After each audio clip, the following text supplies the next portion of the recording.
The simplest way to generate more leads. It's not the latest and greatest marketing tactic, and it has nothing to do with trends. It goes much deeper than that. It is strategic, and that is what I'm going to share with you today. I call it lead generation fuel.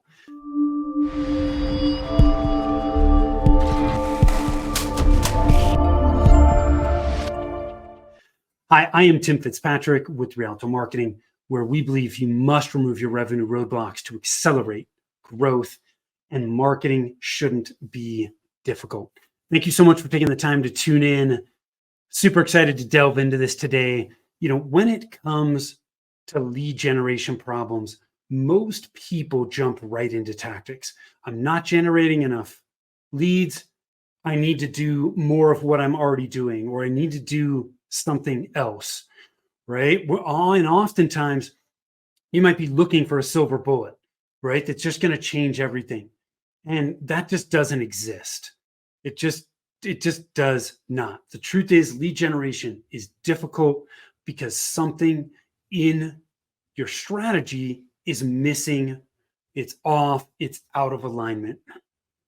Okay. Your marketing vehicles that you're using do not have the fuel they need to get where they want to go.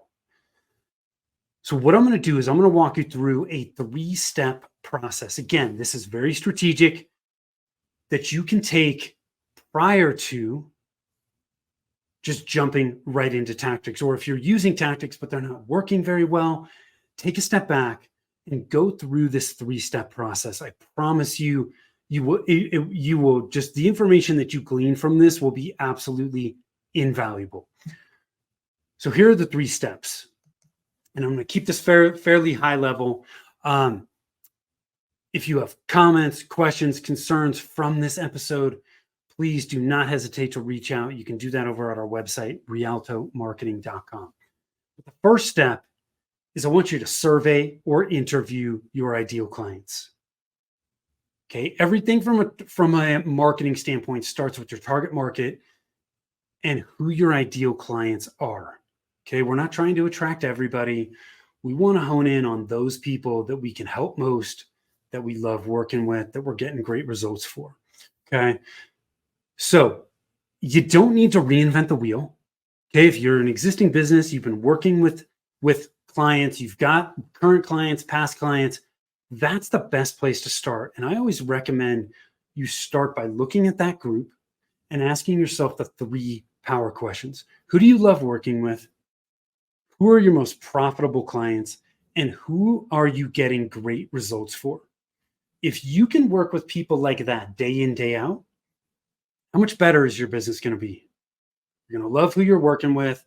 You're going to be making money, and you're going to be getting great results for them, which means you're going to retain them, and they're going to want to refer you to other people.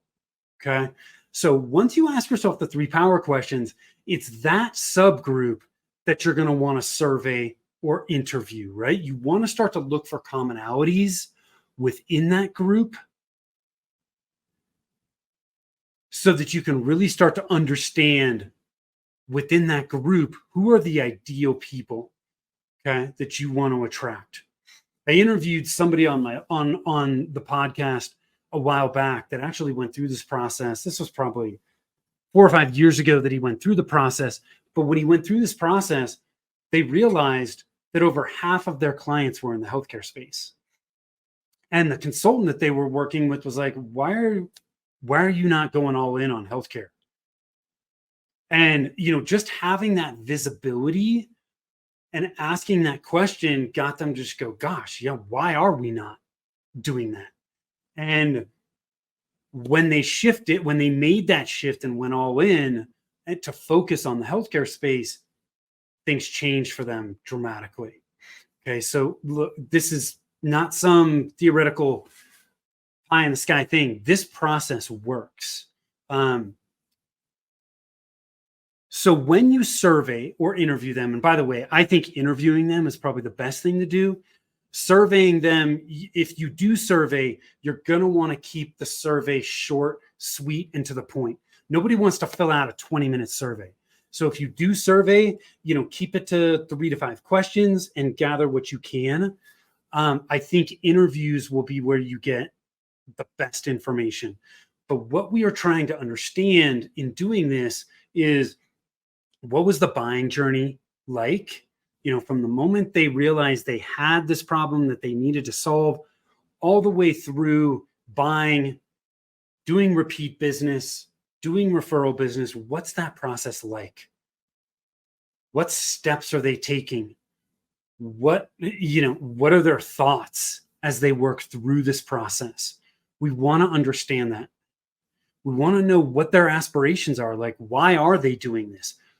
What were the problems or the main problem that they hoped to solve? We want to understand all of that, and we want to hear it in their language. Because when we can use their language in our marketing, that's what's going to resonate with them. So that's the first step.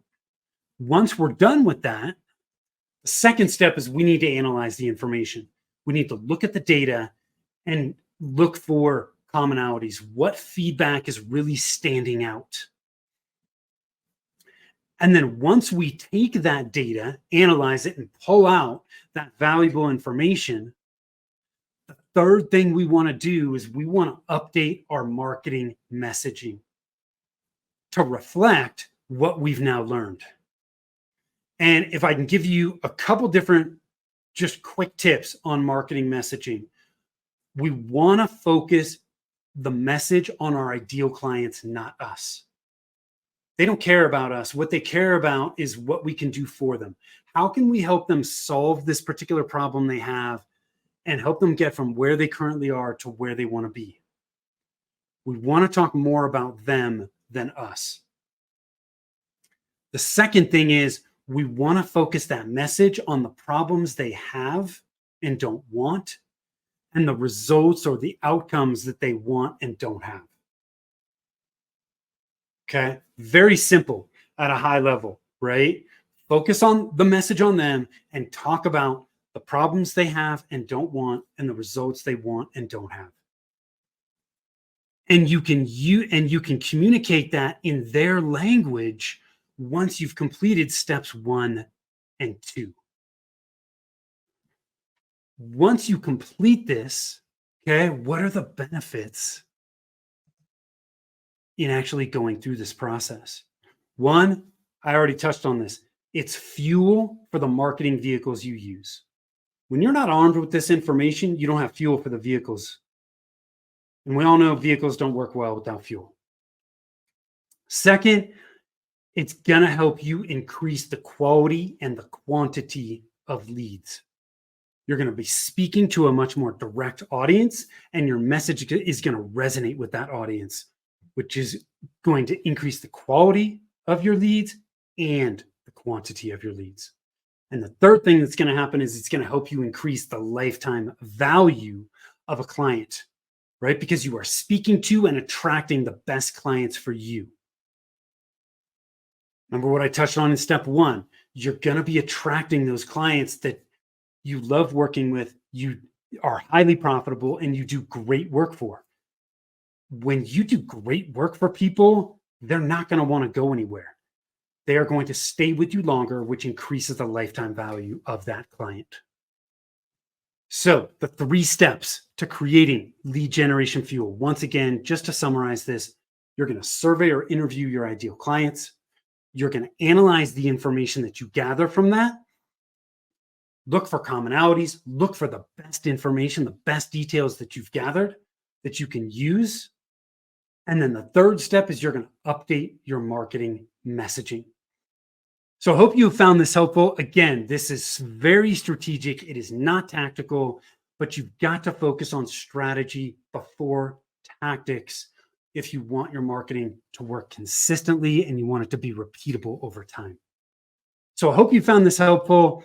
If you've got questions, you want to delve into this deeper, and you need insights on your business specifically, jump on over to rialtomarketing.com, book a free discovery call with me. I'd be happy to chat with you. The other free tool we've got for you is over at revenueroadblockscorecard.com. When we work with clients, we help them remove the revenue roadblocks that are in their way so they can grow faster. There are 9 common revenue roadblocks. If you want to know which of the 9 are slowing down your growth right now, you can do that over at revenueroadblockscorecard.com. Thanks so much for tuning in. I hope you found this helpful. Until next time, take care.